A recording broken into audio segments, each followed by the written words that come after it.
I want to start off by telling you guys a little story.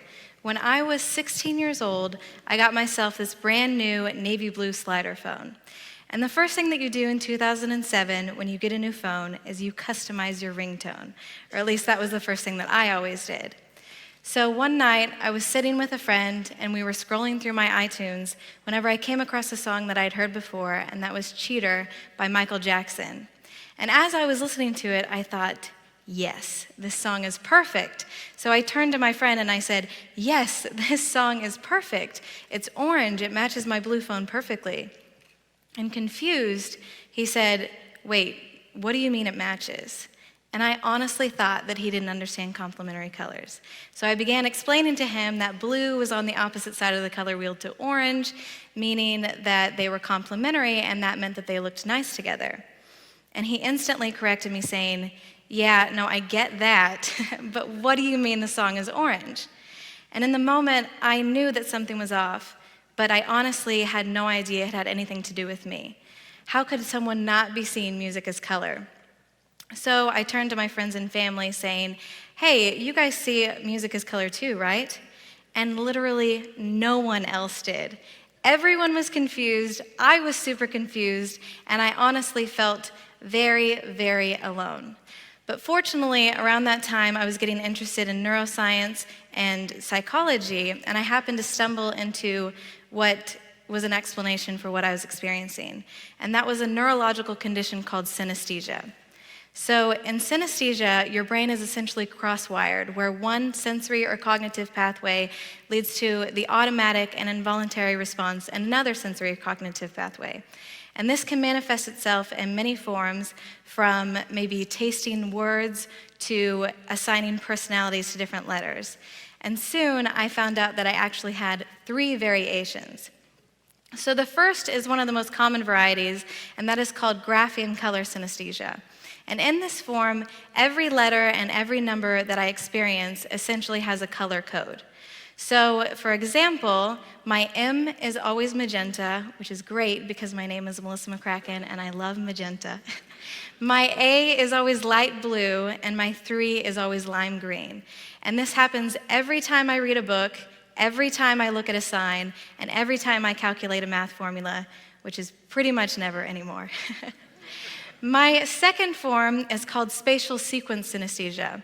And through this, anything that is presented in a sequential format, such as your numbers or your days of the week or your months of the year, exist in a particular point in space around my body. So if I were to count from 1 to 100, I might start right here with 1, and it'll trail its way up to 100 over here. Or if I were to meet you on a Tuesday, I might imagine that meeting happening about here because I always experience Tuesday here. And lastly, I have chromesthesia, or music to color synesthesia. And this is the form that presented itself as I was trying to choose my ringtone. And through this, I experienced music as this flow of color and texture kind of shifting around as the song progresses, or it might change completely as a new instrument is introduced, or as a chord is produced. And all of these variations are very clear and concise and automatic and completely involuntary. And to be clear, they are not hallucinations. I can drive and listen to music, which is a question that I'm asked fairly frequently. It in no way inhibits my actual visual field. And the best comparison I have for that is the way in which you might recall a memory. So for example, if you have a memory happening and you are envisioning it as you're driving your car, you're not going to freak out thinking, oh my gosh, I can't think of this anymore, I can't see the road, I'm going to crash my car. It might just exist in this filter that is sort of floating above your head or wherever you may normally visualize a memory. So after learning how differently I was, I also learned how frequently I had to describe these differences to everyone else. And honestly, it didn't really make sense for me to describe them. After all, I was verbalizing a visual. So being an artist at heart, I thought, okay, I'm going to paint this. I'm going to show these depictions to people. So I'm going to show you these, and we have one up here right now.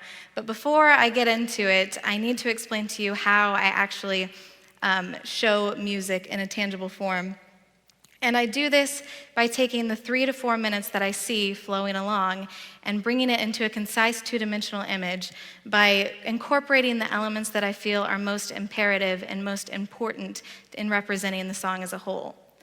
So the first one here that I have up is called Little Wing by Jimi Hendrix, and you guys might be familiar with this one.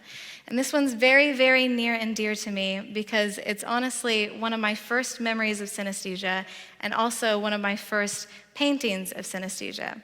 So when I was little, my brother used to practice playing the guitar, and I would sit and listen to him. But as I was listening, I didn't really pay attention to my environment, but instead, I would pay attention to the colors that I was seeing in the room. And that was these swirls of white and pink and blue, and they would all kind of develop together and move as the song progressed, but alongside his guitar notes that added these strikes of gold and yellow. So next, I have a song called True Love Waits, and this song is by Radiohead. And if you guys are familiar with this song, it's kind of a somber, tranquil song which creates these white and kind of blue backgrounds. But it has this bouncing ball sound, and I don't know if you guys are familiar with it. I wish I could play it for you. But it creates those clumps of blue and purple there. But as they sit throughout the song, they kind of dissipate out in white. Next, this is a little bit different, and it's more focused on the voice of the singer. And this is a Lauryn Hill song called X Factor. And her voice to me is very warm, which creates these pink and brown kind of tones that swoop up through to the right. But she also has this attitude and this style, and that creates that extra little flare of white on the side. Next, this is a song called Lenny by Stevie Ray Vaughan. And I was really wanting to focus on the first few notes of that song. And it's just a few guitar notes, and they play out in this reverberating way, which is very full and dynamic, which creates all the colors. But as they reverberate out, they kind of spin around in this circular motion, which creates all the movement in the background there. And last, I have a song that I'm sure a lot of you are familiar with, and that is Bach's Cello Suite No. 1. And the cello, to me, can only be represented by these deep and saturated jewel tones. So this is mostly made of those tones, but the first few notes of that song kind of sit in this crested and nested kind of way, and that's what creates the curve dynamic in this picture. So as I made these paintings, they were kind of my babies, and I was really protective over them, and I didn't want to share them with the world. But as I showed them to my friends and family, they gave me the confidence to then move it to a more global scale. And it's kind of crazy how we can do that so easily with the internet. So I shared my work with sites like Imgur and Bored Panda, and as they gained more traction and circulation on those sites, they made their way to places like CNN and MTV and O Magazine. And not only did this allow me to turn my hobby and my condition into a full-time career, but it also allowed me to see these unfiltered responses from people around the world. And some of these responses were people saying, "Oh, this is exciting. This is something that I've never experienced before. Thank you for sharing." Or sometimes people were a little skeptical, thinking that there was no way that synesthesia could exist. But my favorite responses were the ones from people who also had synesthesia. And a few of them would be excited because they thought, yes, these are the visuals that I've experienced before. I finally get to see them in a somewhat tangible way. But there were also these people who had synesthesia, and they had no idea that this was somewhat of a normal occurrence. They thought that they were completely alone, and they almost thought that as being a defective sort of experience to go through, that something was wrong with them. So when they saw my paintings, they thought, oh my gosh, I'm not alone and nothing is wrong with me. And that was my favorite one of all.